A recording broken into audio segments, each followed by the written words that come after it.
ஆண்டவருடைய தாசன் அவர் சிறைச்சாலையில் இருந்த வேளையிலே ஜான் சாலமோன் அவர்கள் நமக்கு சொல்லி இங்கே சபையிலேயும் கூட அவருக்காய் நாம் ஜெபித்ததை நீங்கள் ஞாபகப்படுத்துவீர்கள் என்று சொல்லி நான் நம்புகிறேன். ஆமென். ஆனால் அன்றைக்கு நாம் அப்படி ஜெபித்தோம். ஆனால் இன்றைக்கு அவரை நேரில் காண கர்த்தர் நமக்கு கிருபை தந்திருக்கிறார். ஆகினால் இனி நேரத்தை இடாத அப்படி நேரடியாக தேவனுடைய வார்த்தைகளுக்கு நாம் கடந்து செல்வோம். எல்லாரும் சேர்ந்து கரங்களை தட்டி அவரை வரவேற்போம். ரெவரண்ட் பிரபு ஐசக் அவர்.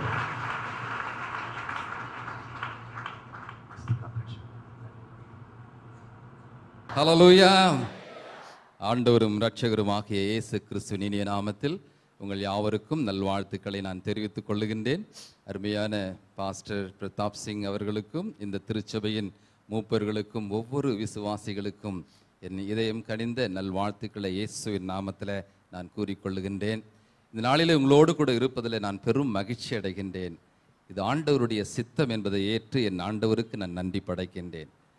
அமெரிக்க தேசத்தில் இருக்கும்பொழுது என்னுடைய வீட்டில் கம்ப்யூட்டரில் இமெயில் அனுப்பி கொண்டிருந்த வேளையில் ஃபேஸ்புக்கு சம்டைம்ஸ் நான் பார்ப்பேன். அந்த நேரத்தில் அவருடைய ஃபேஸை அந்த ஃபேஸ்புக்கில் பார்த்தேன். அப்போ உடனடியாக அவரோடு கூட சேட் பண்ண ஆரம்பித்தேன். பாஸ்டர் உங்களை பற்றி நான் தெரிஞ்சிருக்கிறேன், உங்கள் ஊழியத்தை பற்றி நான் தெரிந்திருக்கிறேன்னு சொல்லும்போது அவரும் சேட் பண்ண ஆரம்பித்தார். அப்போ அவர் சொன்னார், உங்களுக்காக நாங்கள் ஜெபித்திருக்கிறோம், நீங்கள் இந்தியாவுக்கு வந்தால் எங்கள் சபைக்கு வந்து நீங்கள் கண்டிப்பாக உங்கள் சாட்சி செய்தியை அளிக்க வேண்டும் என்று சொன்னார். அப்படித்தான் அவரை நான் சந்தித்தேன், ஃபேஸ்புக் மூலமாக, கம்ப்யூட்டர் மூலமாக. ஹல்லேலூயா. இது கர்த்தருடைய சித்தம். ஆமென். கர்த்தர் எவ்விதமாவது தேவனுடைய பிள்ளைகளை இணைத்து விடுவார். ஆமென். ஆகவே இந்த வேளையிலே கர்த்தருடைய சித்தத்தின்படி திட்டத்தின்படி இந்த வேளையில் உங்கள் சபையிலே பாஸ்டர்கள் என்னை வரவேற்று அன்புடன் அவர் வரவேற்று என்னை பயன்படுத்துகிற கிருபைக்காக அன்புக்காக நான் ஆண்டவருக்கு நன்றி செலுத்துகின்றேன். அருமையான பாஸ்டருக்கும் நான் நன்றி செலுத்துகின்றேன். நாம் தொடர்ந்து தேவ செய்திக்கும் என்னுடைய சாட்சிக்கும் கடந்து செல்வோம். கண்களை மூடி ஜெபநிலையில் இருக்கும்பொழுது ஒரு சிறு பாடலை, என்னுடைய சீடியில் இருக்கிற முதல் பாடலை, ஆண்டவரை வரவேற்று அவரை தொழுது பாடுகிற ஒரு பாடலை நான் பாடி நான் செய்திக்கும் சாட்சிக்கும் கடந்து செல்கிறேன். அகிலத்தை ஆளும் தெய்வம் ஆண்டவர் இயேசுவையே ஆர்வமுடன் தொழுவோம். அகிலத்தை ஆளும் தெய்வம் ஆண்டவர் இயேசுவையே ஆர்வமுடன் தொழுவோம். வானமும் பூமியையும் வார்த்தையால் படைத்தவரை வாருங்கள் நாம் தொழுவோம். வானமும் பூமியையும் வார்த்தையால் படைத்தவரை வாருங்கள் நாம் தொழுவோம். அகிலத்தை ஆளும் தெய்வம் ஆண்டவர் இயேசுவையே வாருங்கள் நாம் தொழுவோம். பாவத்தை சாபத்தை நோய் பிணியை அகற்ற பாரினில் வந்துதித்தாரே. பாவத்தை சாபத்தை நோய் பிணியை அகற்ற பாரினில் வந்துதித்தாரே. பரலோக மைந்தனவர் பரிசுத்த தேவனவர் ஆர்வமுடன் தொழுவோம். பரலோக தேவனவர் பரிசுத்த தேவனவர் ஆர்வமுடன் தொழுவோம். அகிலத்தை ஆளும் தெய்வம் ஆண்டவர் இயேசுவையே ஆர்வமுடன் தொழுவோம். வழி தப்பி போன நம்மை வழி காட்டும் மேய்ப்பனாக பாரினில் வந்துதித்தாரே. வழி தப்பி போன நம்மை வழி காட்டும் மேய்ப்பனாக பாரினில் வந்துதித்தாரே. அவரே நம் இருள் நீக்கும் ஒளியாக வந்த தெய்வம் வாருங்கள் நாம் தொழுவோம். அவரே நம் இருள் நீக்கும் ஒளியாக வந்த தெய்வம் ஆர்வமுடன் தொழுவோம். அகிலத்தை ஆளும் தெய்வம் ஆண்டவர் இயேசுவையே ஆர்வமுடன் தொழுவோம். ஹல்லேலூயா. எங்கள் அன்பும் கிருபையும் நிறைந்த அருமையான தகப்பனே, அகிலத்தை ஆளுபவரே, எங்களையும் ஆள்பவரே, உமக்கு நன்றி ஐயா. பேசப்போவது நான் அல்ல, சுயமான மாம்சமான வார்த்தைகள் அல்ல, தேவ ஆவியானவர் தாமே கூடி வந்திருக்கிற உம்முடைய பிள்ளைகள் மத்தியிலே நீரே பேசும்படியா நான் ஜெபிக்கிறேன். என்னை ஒருமுறை கூட உம்முடைய சிலுவை நிழலிலே மறைத்துக் கொள்ளுகிறேன். கேட்கப்படுகிற ஒவ்வொரு வார்த்தையும் அடியனுடைய சாட்சியம் கூட கேட்கிற உள்ளங்களை ஆற்றி தேற்றி பலப்படுத்தி உம்மிலே நிலை நிற்கும்படியாய் செய்வதாக நீர் அப்படி செய்ய போவதற்காய் நன்றி தகப்பனே. துதிகன மகிமை உமக்கு மாத்திரமே செலுத்துகின்றேன். ஏசு கிறிஸ்து என்னும் இணையற்ற நாமத்தினாலே ஜெபிக்கின்றேன் ஜீவனுள்ள நல்ல பிதாவே, ஆமேன் ஆமேன். என்னுடைய சாட்சிக்கு நான் கடந்து செல்வதற்கு முன்பதாக எப்பொழுதுமே ஒரு சிறு செய்தியை நான் சொல்வதுண்டு. ஏனென்றால் நம்முடைய ஜீவியத்தில் நடந்த உண்மையான சம்பவத்தில் ஆண்டவர் எவ்வளவு உண்மையுள்ளவராய், நல்லவராய், வல்லவராய், போதுமானவராய் நமக்கு இருந்திருக்கிறார் என்பதை அனுபவத்திலிருந்து சொல்லும்போது, அது ஆண்டவருடைய வார்த்தையோடு வசனத்தோடு கூட சொல்லும் பொழுது, இந்த தேவன் உண்மையாகவே உயிருள்ள உண்மையுள்ள தேவன் என்று நாம் சொல்ல முடியும் உலகுக்கு. ஹல்லேலூயா. ஆண்டவர் எனக்கு காண்பித்த வசனம் உபாகமம் 7ஆம் அதிகாரம் 9ஆம் வசனத்தை வாசிப்போம். ஆகையால் உன் தேவனாகிய கர்த்தரே தேவன் என்றும் தம்மில் அன்பு கூர்ந்து தமது கற்பனைகளை கை கொள்ளுகிறவர்களுக்கு அவர் 1000 தலைமுறை மட்டும் உடன்படிக்கையும் தயவையும் காக்கிற உண்மையுள்ள தேவன் என்று அந்த வசனத்திலே குறிப்பிடப்பட்டுள்ளது. ஹல்லேலூயா. நாம் வணங்குகிற ஆராதிக்கிற நம்முடைய தேவன் 1000 தலைமுறை மட்டுமல்ல, பல்லாயிரம் தலைமுறை மட்டும் தமது உண்மையை காக்கிற உண்மையுள்ள தேவன் என்பதை இந்த நாளில் உங்களோடு கூட வலியுறுத்தி பேசும்படியாக என் ஆண்டவர் என்னோடு கூட பேசினார். ஹல்லேலூயா. எனக்கு அருமையான தேவச்சனமே, நாம் வணங்குகிற ஆராதிக்கிற அந்த தேவன், நம்மை அழைத்த தேவன், அவர் உண்மையுள்ளவராயிருக்கிறார். ஹல்லேலூயா. 1 கொரிந்தியர் 1ஆம் அதிகாரம் 9வது வசனத்தில் இவ்விதமாக பவுல் அப்போஸ்தலன் எழுதுகின்றார். தேவன் தம்முடைய குமாரனாகிய கிறிஸ்துவுக்குள்ளாக உங்களை அழைத்த அந்த தேவன், அவர் உண்மையுள்ளவராயிருக்கிறார். ஹல்லேலூயா. உங்களையும் என்னையும் விசுவாசியாக, ஊழியனாக, சபையாக அழைத்திருக்கிற அந்த தேவன் எப்படிப்பட்டவராம்? அவர் உண்மையுள்ளவராக இருக்கின்றார். ஹல்லேலூயா.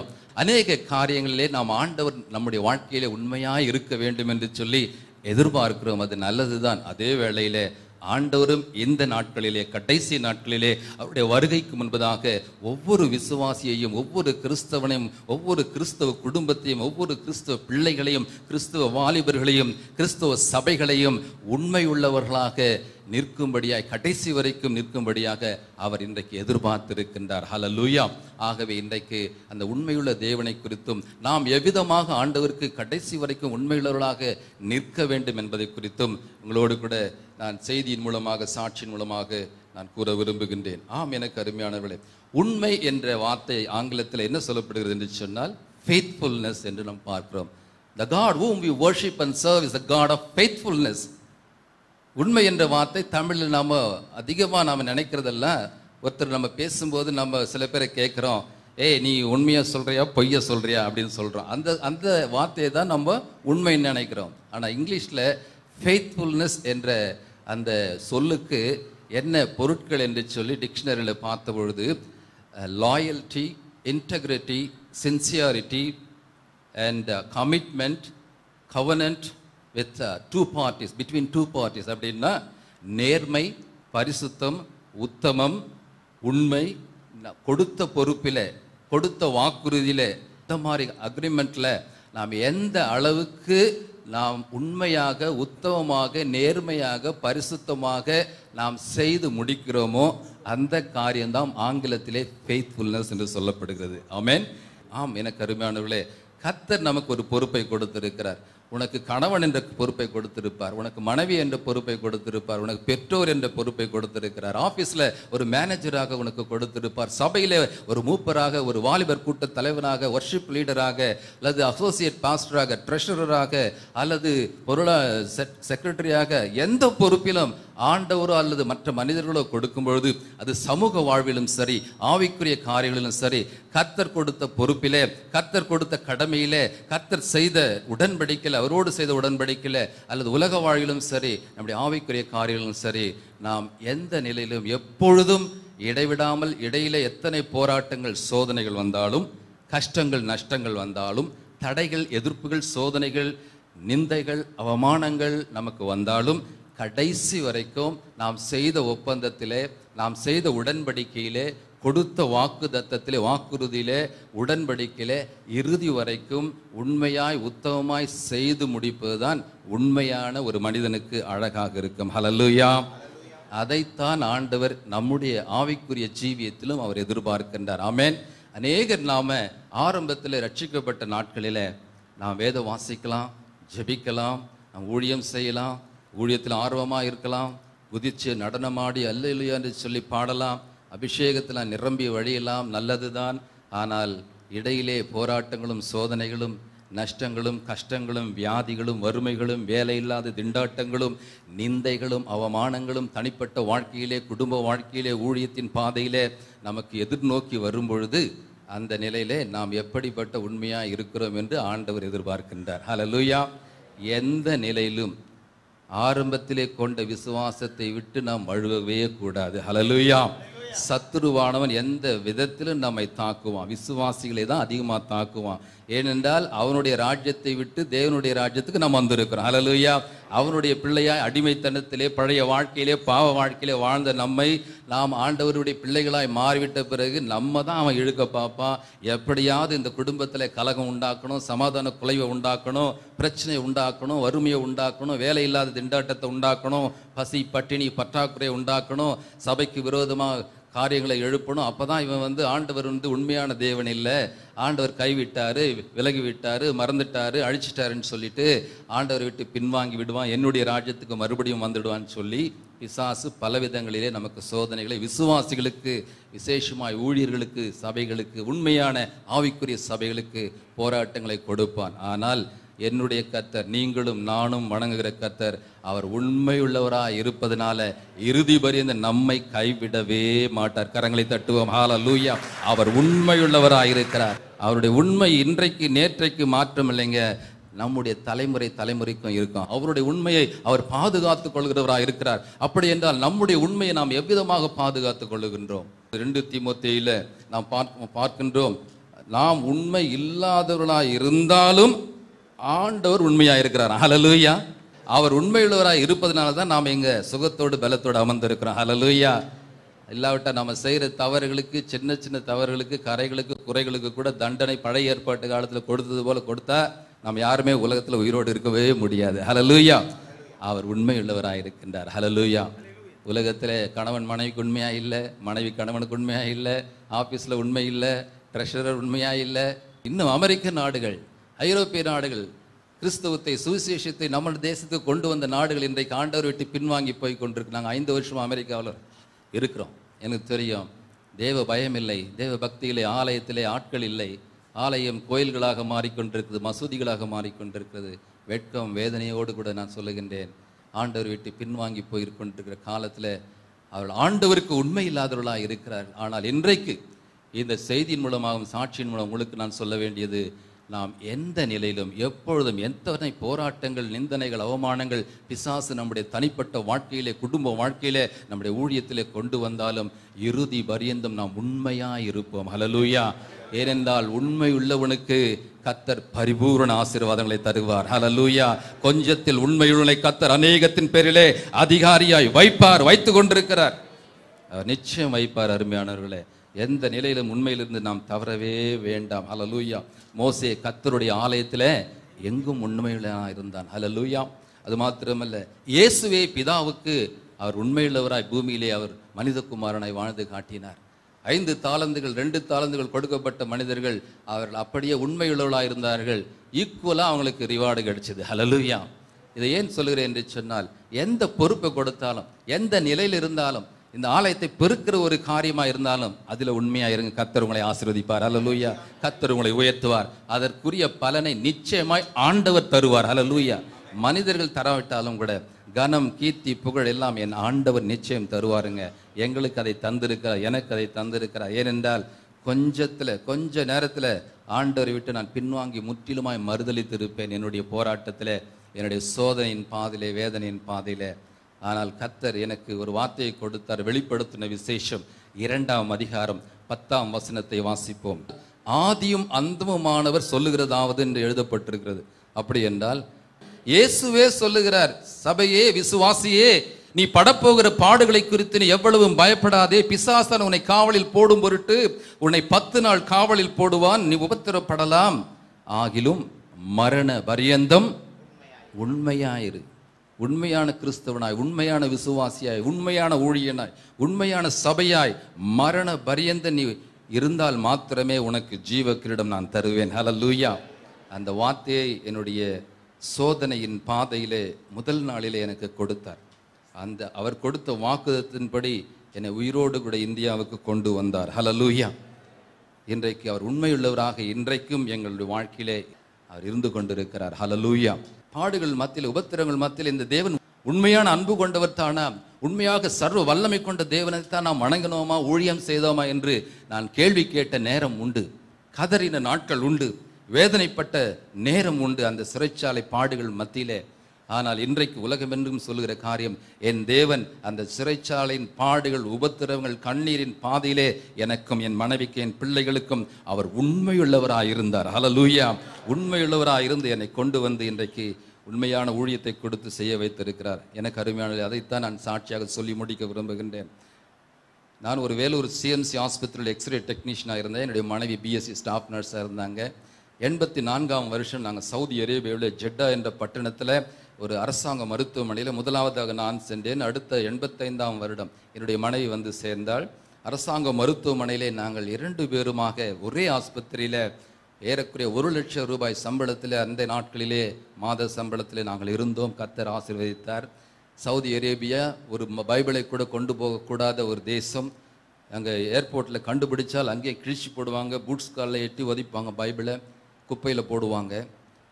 யாராவது வீட்டிலே 7 பேர் கூடி ஆராதித்தாலே அவர்களை கைது செய்து நாடு கடத்தி விடுவார்கள், வேலை வருமானம் போய்விடும். இதையெல்லாம் அறிந்துதான் நாங்கள் பெயர் கிறிஸ்துவர்களாக சென்ற அந்த நாட்களில் நாங்கள் இதுதான் சாக்குபோக்கு எடுத்துக்கொண்டு வீட்டிலே ஜப நேரம் குறைவு, ஒரு கிறிஸ்துவ பாட்டை பாடினால் கைது செய்து விடுவார்களே, வேலை வருமானம் போய்விடுமே என்று சொல்லி நானும் என் மனைவியும் ஒரு உண்மையான கிறிஸ்துவ வாழ்க்கை வாழாமல் பயந்து வாழ்ந்து வந்தோம்.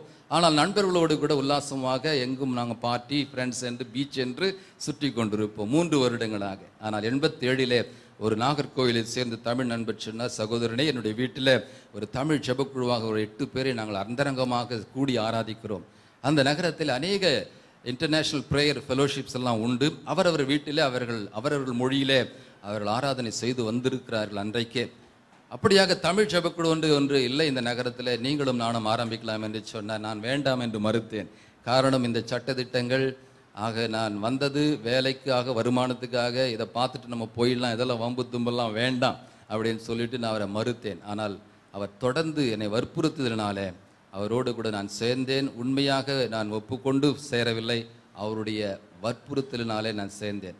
ஆனால் உண்மையாக 1990ஆம் ஆண்டு தான் என் ஆண்டவர் இயேசு என்னை சந்தித்தார். ஹல்லேலூயா. அந்த பாலைவனத்தில் என் வாழ்க்கையை முற்றிலுமாய் அர்ப்பணிக்கும்படியாய் அவர் கேட்டார். என் உள்ளத்தை அவருக்கு கொடுத்தேன், சொந்த இரட்சகராக ஏற்றுக்கொண்டேன். ரட்சிப்பின் அனுபவத்தை, சந்தோஷத்தை பெற்றேன். ஹல்லேலூயா. நாம் பரம்பரை கிறிஸ்துவ குடும்பத்தில் பிறந்திருக்கலாம், ஆனால் எந்த ஒரு மனிதனும் கிறிஸ்தவனோ கிறிஸ்தவன் அல்லாதவனோ இயேசுவை சொந்த இரட்சகராக என்றைக்கு உள்ளத்தில் ஏற்றுக்கொள்ளுகிறானோ அன்றைக்கு தான் கிறிஸ்தவன். ஹல்லேலூயா. அபிஷேகம் பெற்ற பிறகு என்னால் சும்மா இருக்க முடியல. ஹல்லேலூயா. சும்மா இருக்கவும் கூடாது. ஹல்லேலூயா. இலவசமாய் பெற்ற ரட்சிப்பை இலவசமாய் நாம் கொடுக்க வேண்டும், எப்படியாவது கொடுத்தாக வேண்டும். ஹல்லேலூயா. கடுமையான சட்ட திட்டங்கள் நிறைந்த அந்த தேசத்தில் கர்த்தருக்காக எதையாவது செய்துவிட வேண்டும், என் தேவனுடைய ரட்சிப்பை நான் கூற வேண்டும் என்று சொல்லி நானும் என் மனைவியும் எங்களுடைய வேலை நேரம் போக 3 ஷிஃப்ட் டியூட்டி இருக்கும். அந்த மத்தியிலும் கூட நாங்கள் இரவு பகலாக அநேகருக்கு சுவிசேஷத்தை கூற ஆரம்பித்தோம். எங்களுடைய வீட்டிலே எங்கள் ஜெப வீடாக மாற்றி ரகசியமாக ஜெபக்குழுவை நாங்கள் ஏற்படுத்தி நாங்கள் அநேக இந்துக்களை கூட கொண்டு வந்து நாங்கள் ஆண்டவருக்குள் நடத்தினோம். கர்த்தருடைய கிருபையினாலே 1990ஆம் ஆண்டிலிருந்து 2001ஆம் வருஷம் வரைக்கும் உண்மையான கிறிஸ்துவ ஜீவியத்தில் மொத்தம் 17 ஆண்டுகள் அந்த தேசத்தில் வாழ்ந்தோம். அந்த 10 வருடங்களில் கிறிஸ்துவ வாழ்க்கையில் நாங்கள் 10 வகையான ஊழியங்களை கர்த்தர் படிப்படியாய் கொடுத்தார். செங்கடலிலே கொண்டு போய் புதிதாய் வந்து ரட்சிக்கப்பட்டவர்களை ஞான ஸ்நானம் கொடுப்போம் அதிகாலை வேளையில். ஹல்லேலூயா. கர்த்தர் எங்களை பாதுகாத்தார். அநேகர் ஆண்டவர்களை கொண்டு வர முடிந்தது கர்த்தருடைய கிருபையினாலே, எங்களுடைய சுய பலத்தினால் அல்ல. தேவனுடைய நாமத்துக்கு மகிமை உண்டாகட்டும். ஆனால் மார்ச் மாதம் 2001 திடீரென்று என்னுடைய ஆஸ்பத்திரியிலே தலைமை டாக்டர் கூப்பிட்டு அவள் சொன்னார்கள், உன் வீட்டில் நீ சர்ச் வச்சு நடத்துகிற, இது எங்கள் நாட்டு சட்டத்திட்டத்திற்கு விரோதமான காரியம். ஆகவே நீ உடனடியாக ராஜினாமா செய்து இந்தியாவுக்கு திரும்பிட வேண்டும், உன்னுடைய கான்ட்ராக்டை நாங்கள் ரினியூவல் செய்ய முடியாது என்று சொன்னார்கள். அது மாத்திரமல்ல, எங்கள் நாட்டு அரபு முஸ்லீம்களை நீ மதம் மாற்றி கிறிஸ்துவர்களாய் மாற்றுகிறாய் என்று சொன்னாங்க. உடனே சொன்னேன், நான் யாரையும் நான் மதம் மாற்றலை, நீங்கள் இந்த நாட்டில் பில்டிங் எதுவும் கொடுக்கல, சர்ச் எதுவும் கொடுக்கல, ஆகவே நாங்கள் எங்களுடைய அறைகளிலே நாங்கள் ஆராதிக்கிறோம், யாருக்கும் தொந்தரவு கொடுப்பதில்லை என்று சொல்லி பார்த்தேன். அவங்க சொன்னாங்க, நாங்கள் ப்ரூஃப் பண்ணுவோம் அப்படின்னாங்க. கடைசியாக சொன்னாங்க, உனக்கு 5 வருஷம் நான் போட்டு கொடுக்குறேன், கூட்டி கொடுக்குறேன், ஆனால் நீ முஸ்லீமாக மாறிடணும் அப்படின்னாங்க. அநேக கிறிஸ்தவர்கள் வேலைக்காக வருமானத்துக்காக மதம் மாற்றிக்கொள்ளுகிறார்கள் அந்த தேசத்தில். ஆனால் நான் சொன்னேன், என்னுடைய விசுவாசம் என் ஆண்டவராக இயேசு கிறிஸ்து மேலே தான். நீங்கள் 5 வருஷம் இல்லை 50 வருஷம் கூட்டி கொடுத்தாலும் நான் ஏற்றுக்கொள்ள மாட்டேன் என்று சொன்னேன். அப்படியே நான் ராஜினாமா செய்துவிடு. ராஜினாமா செய்தேன். என் மனைவியும் ராஜினாமா செய்தால் 2 பேரும் இந்தியாவுக்கு வேலூருக்கு வந்து செட்டில் ஆக வேண்டும். 17 வருஷங்களுக்கு பிறகு கடைசியாக என்னுடைய பாஸ்போர்ட் எல்லாம் எக்ஸிட் ஸ்டாம்ப்ஸ் அடிக்கப்பட்டு விட்டது. சென்னைக்கு சவுதி அரேபியன் ஏர்லைன்ஸ் டிக்கெட் எல்லாம் ஓகே ஆகிவிட்டது, ரிசர்வேஷன் எல்லாம். என்னுடைய பொருட்களை எல்லாம் பேக் பண்ணி கார்கோவில் அனுப்புவதற்கு தயார் பண்ணிவிட்டோம். இந்தியாவுக்கு சென்னைக்கு பறப்பதற்கு ஜூலை மாதம் 29ஆம் தேதி 2001 எல்லாம் தயார். ஆனால் ஊருக்கு பறப்பதற்கு கடைசியாக வருவதற்கு 10 நாட்கள் இருக்கிற வேளையில் ஜூலை 19ஆம் தேதி நள்ளிரவு 12 மணிக்கு என் வீட்டு கதவை யாரோ தட்டினார்கள். யாரோ நண்பர்கள் அவசரத்துக்கு வந்திருக்கார்கள் என்று சொல்லி கதவை திறந்தேன். ஆனால் 2 அரபுக்காரர்கள் நின்று கொண்டிருந்தார். யார் என்று கேட்டால் உடனே அடையாள அட்டையை காண்பித்தார்கள். அந்த அட்டையிலே அவருடைய உருவம் பதித்திருந்தது, போலீஸ் உருவம் இருந்தது. ஆங்கிலத்திலும் அரபிலும் எழுதப்பட்டிருந்தது, the secret police of the interior ministry of the kingdom of Saudi Arabia. எப்படி இருந்திருக்கும் பாருங்க. உள்துறை அமைச்சகத்து ரகசிய போலீஸ் அதிகாரியாக சவுதி அரேபியாவுடைய ரகசிய போலீஸ் அதிகாரி. 17 வருஷம் கர்த்தர் எங்களை பாதுகாத்தார். 10 வருட ஊழியத்தின் பாதையிலே கர்த்தர் எங்களை பாதுகாத்து அநேகருக்கு ஆசீர்வாதமாக வைத்தாரே. இந்தியாவுக்கு புறப்படுவதற்கு 10 நாட்கள் இருக்கிற வேளையிலே ஏன் என்ன ஆண்டவர் கைவிட்டார் என்று அதிர்ச்சி விட்டது உண்மைதான்.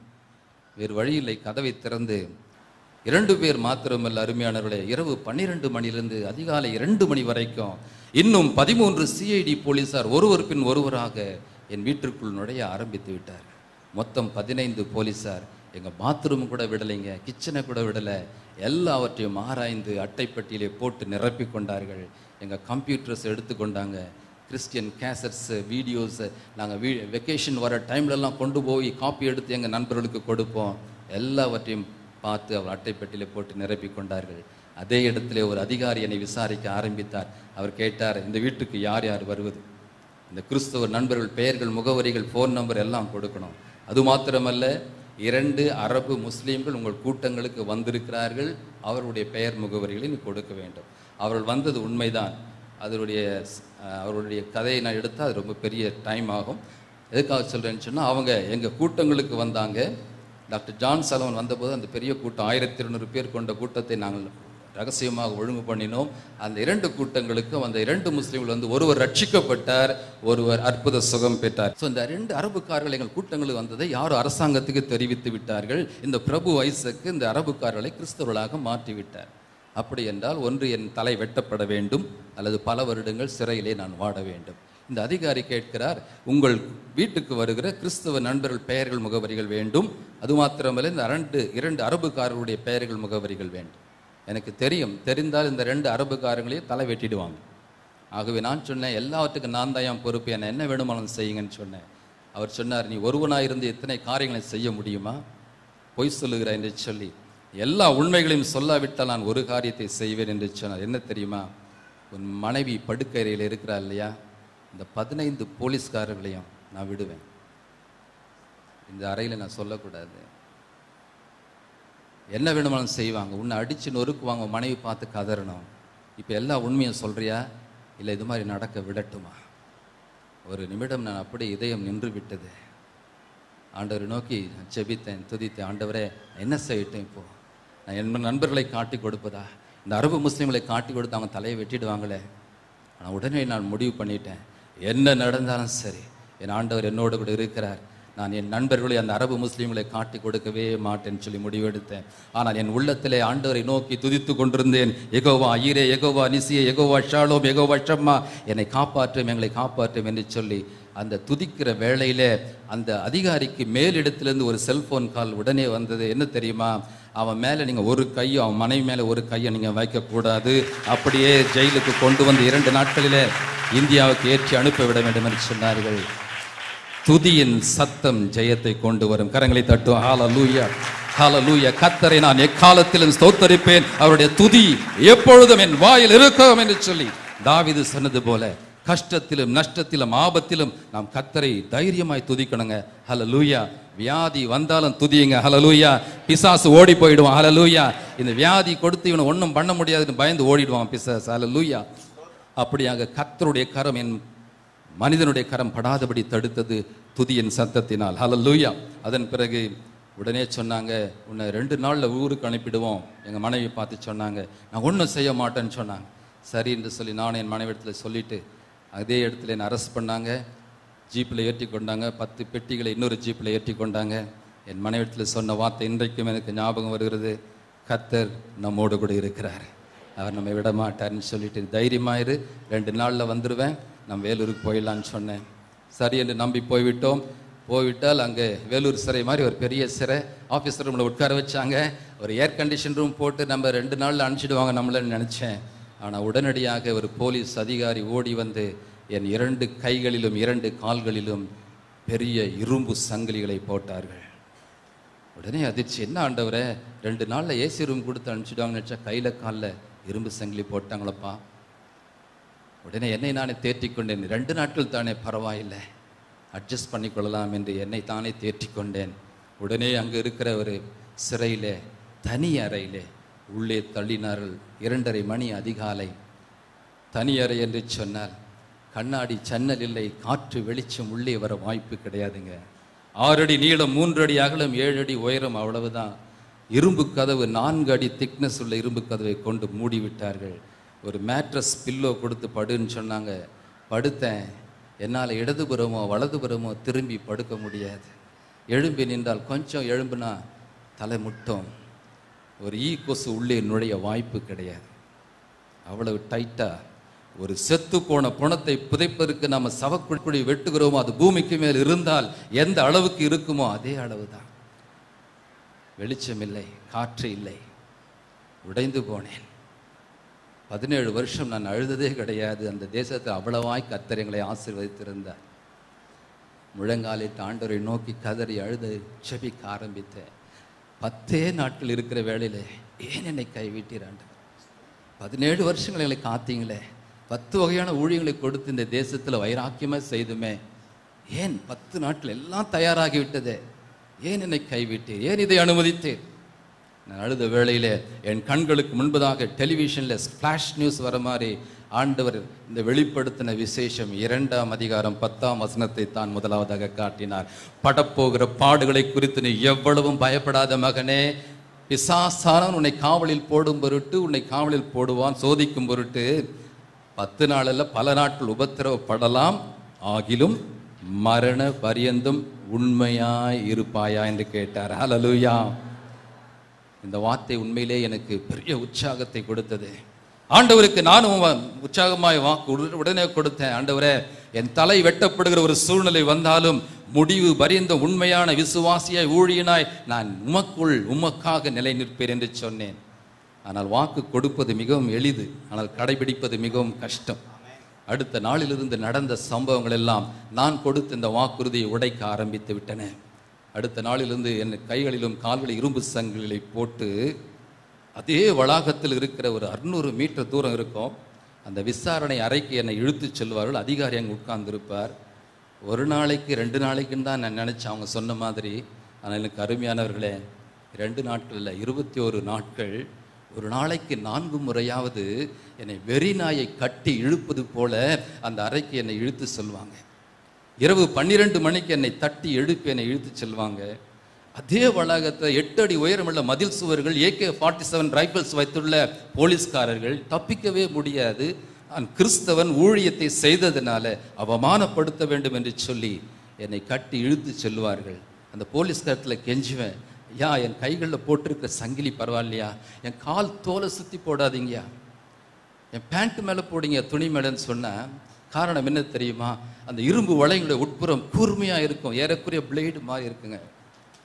அது அறுக்க ஆரம்பிக்கும், அறுக்குது, ரத்தம் வர மாதிரி இருக்கியா, தயவுசெய்து அந்த காலில் மட்டும் போடாதீங்க. அவன் சொல்லுவான், நீ கிறிஸ்தவன், எங்கள் நாட்டில் வந்து ஊழியம் செஞ்சிருக்கிற, எவ்வளவு தைரியம் உனக்கு, அடிக்க ஓடி வருவான்.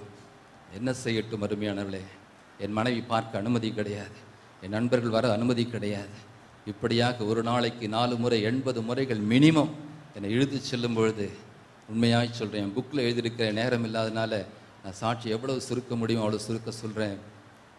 என் கால்களிலே ரத்தம் கசிய நடந்த நாட்கள் உண்டு. மனைவியை பார்க்க அனுமதி கிடையாது, கொண்டு வந்து மறுபடியும் அடைத்து விடுவார்கள். 21வது நாளிலிருந்து 31வது நாள் வரைக்கும் கவனிங்க, 10 நாட்களின் அரை கதவையே திறக்கலைங்க. அப்படின்னா இந்த முதல் 21 நாட்கள் என்னை வெளியே இழுத்து செல்லும் போது நான் ஆகாயத்தை பார்ப்பேன், காற்று என் மேல படும், இந்த போலீஸ்காரன் முகங்களை பார்ப்பேன், அவங்க குரலை கேட்க முடியும், ஏதோ உலகத்தில் இருக்கிற ஒரு அனுபவம் உணர்வு எனக்கு இருக்கின்றது. ஆனால் 21வது நாளிலிருந்து என்னை வெளியே இழுத்துட்டு செல்லட்ட ஆண்டவரே, நாயை கட்டி இழுக்கிறது போலவாது இழுத்துட்டு போட்டு இந்த வானத்தையாவது நான் பார்க்கட்ட ஆண்டவரே. எந்த வெளியே உறவும் ஒன்றுமே தொடர்பு இல்லாமல் அந்த 10 நாட்கள் நான் பார்த்ததெல்லாம் என்ன தெரியுங்களா? கூரை, சுவர்கள், தரை, யாரும் பேசுறதுக்கும் முடியல. பக்கத்தில் இருக்கிற பாத்ரூமில் 5 நிமிஷம் கொண்டு போய் மறுபடியும் அடைச்சிடுவான், வெளியவே இழுத்துட்டு போகல. அந்த விசாரணை மண்டபத்துக்கு என்னை இழுத்துட்டு போகல. அப்போ தான் த டஃபஸ்ட் டேன்னு சொல்லலாம், மிகவும் நெருக்கமான போராட்டமான சோதனையான ஒரு கட்டத்தில் இருந்தான். அந்த 10 நாட்கள் நான் தவித்தேன். சுவற்றிலே என் தலையை முட்டி மோதிக்கொள்ளுவேன், என் கழுத்தையே பிடித்து தற்கொலை செய்து கொள்ளலாம் என்று நினைத்த நாட்கள் உண்டு.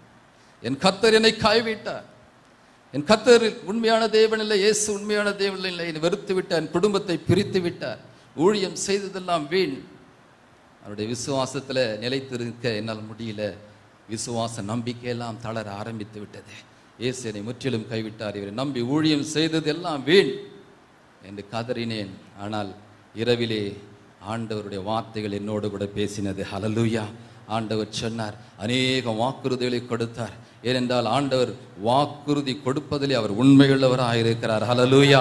மனிதன் மாறி விடுவான், மனம் மாற அவர் மனிதன் அல்ல, பொய் சொல்ல அவர் மனிதன் அல்ல, தேவன் சொல்லியும் செய்யாதிருப்பாரோ, ஹல்லேலூயா, அவர் வசனித்தும் செய்யாதிருப்பாரோ என்ற வார்த்தையின்படியே அவர் அநேக வாக்குறுதிகளை எனக்கு கொடுத்தார். அந்த சிறைச்சாலையில் நான் அந்த வாக்குறுதி தான் அந்த உண்மையாக பற்றி பிடித்தேன், அதுதான் என்னை காப்பாற்றி கொண்டு வந்தது என்று சொல்ல விரும்புகின்றேன். அறிவான் அந்த வேளையில் ஆண்டவர் கொடுத்தார், பலம் கொண்டு திடமனதாயிரு மகனே, நான் உன்னோடு கூட இருக்கிறேன், நான் உன்னை விட்டு விலகுவதும் இல்லை, உன்னை கை விடுவதும் இல்லை, என் கிருபை உனக்கு போதும், உன் பலவீனத்திலே என் பலன் பூரணமாய் விளங்கும். கரங்களை தட்டி இந்த வார்த்தைகளுக்கு நன்றி சொல்லுவோம். இந்த ஜீவனுள்ள வார்த்தைகள் தான் என்னை பலப்படுத்தினது, என்னை உற்சாகப்படுத்தியது, என்னுடைய விசுவாசத்தை மீண்டும் தூக்கி நிறுத்தினது. அவர் உண்மையுள்ளவராய் அந்த வாக்குத்தத்தங்களை கொடுத்தார். அநேக ஆயிரங்கள் எனக்காக உலகமெங்கும் ஜெபித்தார்கள். என்னுடைய ரிலீஸ்க்கு அந்த ஜெபங்கள் என்னை தாங்கினது. 31வது நாள் அந்த அதிகாரத்தில் கொண்டு போனாங்க. அதிகாரத்தில் கோபமாக கேட்டேன், சார் என்னை தலையை வெட்டிடுங்க, ஆனால் என் தலையை வெட்டுறதுக்கு முன்னால் என் மனைவியை கொண்டு வந்து காண்பிச்சுட்டு வெட்டிடுங்கய்யா அப்படின்னு. அந்த வார்த்தை அவன் உள்ளத்தை தொட்டு இருக்கிறது. கவலைப்படாத, உன் மனைவி எங்கே இருந்தாலும் இந்த நகரத்தில் கொண்டு வந்து காண்பிக்கிறோன்னு சொன்னான். என் மனைவி நர்ஸாக இருந்துட்டு கணவன் இல்லாமல் அங்கே இருந்தால் விபச்சாரின்னு போட்டுருவாங்க. ஆனால் பதுங்கி இருந்தால் என் நண்பர் வீட்டில் எப்படியாவது அடுத்த நாள் ரிலீஸ் கிடைச்சிடும், 2 பேரும் சேர்ந்து இந்தியாவுக்கு போயிடுவோன்னு சொல்லி 1 மாதமாக காத்திருந்தாள். 30 நாட்கள் உபவாசத்தோடு இருந்திருக்கிறா. இரவிலே ஒரே கப்பு மில்க் குடிச்சிட்டு படுத்திருக்கிறா. கூட இருந்த விசுவாசிகள்லாம் சொல்லிட்டாங்க, சிஸ்டர் தயவுசெய்து இந்தியாவுக்கு போயிடுங்க சிஸ்டர், உங்கள் 2 பிள்ளைகளுக்கு போய் தாயாயிருங்க சிஸ்டர். 5 ஜெயிலில் போய் தேடி பார்த்துட்டு உங்கள் கணவர் இல்லையே, ஆகவே உங்கள் கணவனை கொண்டுட்டு இருப்பாங்க, க்ளோஸ் பண்ணிட்டு இருப்பாங்க, உங்களை ஒரு விதவைன்னு நினச்சிட்டு போங்க சிஸ்டர் சொன்னவங்க விசுவாசிங்க. ஆனால் என் கர்த்தர் அவளுக்கு சொன்னார், உலகத்தில் இருப்பவனை காட்டிலும் உன்னில் இருக்கிறவன் நான் பெரியவன் மகளே, உன் கணவனை ஒரு பெரிய சாட்சியாக உலகத்துக்கு கொண்டு வருவேன் என்று சொல்லி அந்த வாக்குத்தத்தத்தை கொடுத்தார். அந்த வாக்குத்தத்தத்தில் உண்மையுள்ளவராய் அவர் இருந்ததுனால அவள் பற்றி பிடித்து ஜெபித்திருக்கிறார். 31வது நாள் எப்படியோ கண்டுபிடிச்சு கொண்டு வந்து அதே ஜெயிலில் 3 மணி நேரம் என்னையும் அவளையும் பேச அனுமதி கொடுத்தார்கள். ஹல்லேலூயா. கர்த்தர் நல்லவர், அவர் கிருபை என்றும் உள்ளது. ஒரு வாரத்தில் உங்களை ஊருக்கு அனுப்பிடுவேன்னு சொல்லி மறுபடியுமாக நம்பிக்கை வார்த்தை கொடுத்தாங்க அந்த அதிகாரிகள். மனிதர்கள் சொன்ன வார்த்தையை நம்ம நம்ப முடியாது இல்லையா? சரி, என் மனைவி அனுப்பிச்சிட்டேன், அடுத்த வாரம் நம்ம போயிட்டு போகிறோம், ஒரு வாரம் கஷ்டப்படும் இன்னும் அப்படின்னு சொல்லி அனுப்பிச்சிட்டேன். மறுபடியும் என் தனிச்சிறையில் அடைத்து விட்டாங்க. கொஞ்சம் நிம்மதியாக இருந்தேன். என்ன அடுத்த வாரம் போயிட்டு போகிறோம் நானும் என் மனைவியும். அடுத்த வாரம் வந்தது, ஒரு மாதம் ஒரு வாரம் கழிந்தது, விடுதலை உத்தரவு என்று சொல்லி ஆவலோடு காத்திருந்த எனக்கு சோகமான ஒரு செய்தி வந்தது. என்னவென்றால், எனக்கு உதவி செய்த 13 மற்ற நாட்டு போதகர்கள், அந்தரங்க போதகர்கள் சொல்லுவோம், அவர்கள் வீட்டுகளுக்கு நள்ளிரவிலே இரவோடு இரவாக சென்று கைது செய்து அவர்களையும் கொண்டு வந்து என்னை போல தனிச்சிறையிலே அடைத்து விட்டார்கள். இப்போ நாங்கள் 14 கிறிஸ்தவ போதகர்கள் சவுதி அரேபியாவில் அடைபட்டது பெரிய ஒரு சரித்திரம். 2001 வருஷம் இன்டர்நெட்டில் டெலிவிஷன் கிறிஸ்டியன் சேனல்லாம் அமெரிக்கா ஆஸ்திரேலியாலாம் வந்தது. அப்படியாக அடைபட்ட நாட்களில் எங்களுக்கென்று கோர்ட்டு கிடையாது, லாயர் கிடையாது, ஜட்ஜ்மெண்ட் கிடையாது. ஜட்ஜ்மெண்ட் கொடுத்துட்டா பரவாயில்ல, நிம்மதியாக 3 மாதம் கழிச்சு விடுதலைன்னு சொல்லி காத்துட்டு இருக்கலாம்.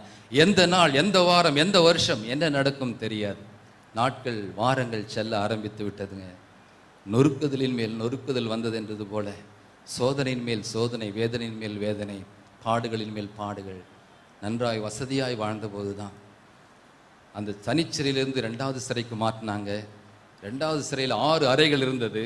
அந்த 6 அறைகளில் ஒரே ரூமில் எங்களை 14 பேரையும் கிறிஸ்தவங்களை போட்டிருக்கலாம். ஆனால் பிரித்து 3 பேரை 4 பேரை பிரித்து போட்டாங்க. அந்த 14 பேரையும் ஒரு ரூமில் 3 பேர் நாங்கள் இருந்தால் எங்கள் பக்கத்தில் 3 தீவிரவாதிகள் படுத்துட்டு இருக்கான். அவன் பயங்கர தாடியம் இப்படி வச்சுட்டு கண்ணெல்லாம் சிவப்பாக இருக்கு. அவனை பார்த்தாலே டைரியா வந்துடும் போல இருக்குது. அப்படிப்பட்ட ஆட்களை பக்கத்தில் படுக்க வச்சுருக்காங்க. இதை ஏன் சொல்கிறேன்னா, அந்த 2வது ஜெயிலில் கொஞ்சம் சுதந்திரம் இருந்தது, ஒருவருக்கு பார்க்கலாம், கண்ணாடி ஜன்னல் இருந்தது. ஆனால் ஒவ்வொரு நிமிடமும் மரண பயம் இருந்தது. ஏன் என்று சொன்னால், அந்த போலீஸ் அதிகாரிகள், சிறை அதிகாரிகள் வந்து சொல்லுவாங்க, அந்த அல்காய்தா தீவிரவாதிகள் இடத்துல இந்த 14 கிறிஸ்தவனை வெளியே போகும்போது முஸ்லீம்களாக மாற்றி அனுப்பணும், அவங்கள சொல்லிக் கொடுங்கன்னு சொல்லி அநேக அவங்க குரான்கள் இருக்கும். நமக்கு பைபிள் கிடையாது, தொழுக முடியாது. அவங்க 5 முறை தொழுவதற்கு திறந்து விடுவாங்க. அவர்கள் இடத்துல வந்து சொல்கிறாங்க, அந்த அதிகாரிகளே சொல்கிறாங்க, இவங்களை அடித்து உதச்சி சொல்லி கொடுத்து இவங்களை கிறிஸ்தவங்களாக போகக்கூடாது, முஸ்லீம்களாக போகணும் வெளியே போகும்போது. அவனுக்கு இன்னும் உற்சாகம் வந்துடுச்சு. அந்த தீவிரவாதி என் பக்கத்தில் படுத்துட்டு இருக்கிறேன். அவன் சொல்கிறான், நீ இந்த நாளையிலேருந்து உனக்கு கற்றுக் கொடுப்பேன் எங்கள் சத்தியத்தை, நீ கற்றுக்கணும், எங்கள் மதத்தில் மாறிடணும், இல்லாவிட்டால் கோழி கழுத்தை திருகிற மாதிரி இதே இடத்துல கோழி கழுத்தை திருகி உன்னை கொலை செய்வேன் அப்படின்னு சொல்கிறான். ஒவ்வொரு நிமிடமும் மரண பயத்தில் இருந்தோம். ஆனால் கர்த்தரிடத்தில் நான் ஜெபிச்சேன், ஆண்டவரே இவனை எனக்கு நண்பராய் மாற்றிக்கொடும் என்று சொல்லி கர்த்தர் அந்த ஜெபத்தை கேட்டார். அடுத்த நாள்லேருந்து நான் சொன்னேன், ஐயா உன் சத்தியத்தை சொல்லு, எனக்கும் ஒரு சந்தர்ப்பம் கொடு, என் இயேசுவை பற்றி நானும் சொல்லுவேன், என் சுவிசேஷத்தை நானும் சொல்லுவேன்னு சொன்னேன். சரி என்று ஒத்துக்கொண்டான். 2 பேரும் நண்பர் என்ற முறையில் அவனோடு கூட நான் 15 நாட்கள் ஆண்டவர் யார், எதற்காக வந்தார், மரித்தார், அடக்கம் பண்ணப்பட்டார், உயிரோடு எழுந்தார், இவர் கிறிஸ்தவர்களுக்கு மாத்திரம் தெய்வம் இல்லையா, இந்த உலகத்தில் உள்ள ஒவ்வொரு மனிதருக்கும் உன்னை போல தீவிரவாதிக்கும் அவர்தான் உண்மையான தெய்வம் என்று சொன்னேன். 15வது நாள் கழித்து என் காது கிட்ட வந்து சொல்கிறான், இந்த நாட்டின் சட்டத்திட்டம் இந்த இயேசுவை அறியாதபடிக்கு தடை செய்து விட்டது. ஆனால் நீங்கள் இந்த ஜெயிலுக்கு இந்த அறைக்கு வந்தீங்க, இயேசுவை பற்றி சொன்னீங்க, இந்த இயேசு யார் என்று நான் அறிந்து கொண்டேன் என்று சொன்ன. பலமாய் தட்டுவோமா? ஹல்லேலூயா. எந்த மனுஷனையும் பிரகாசிப்பிக்க செய்கிற மெய்யான ஒளி இயேசு கிறிஸ்து ஒருவரே. எந்த குடிகாரன், எந்த விபச்சாரியையும் மாற்றுகிறவர் ஒரே தெய்வம் இயேசு ஒருவரே.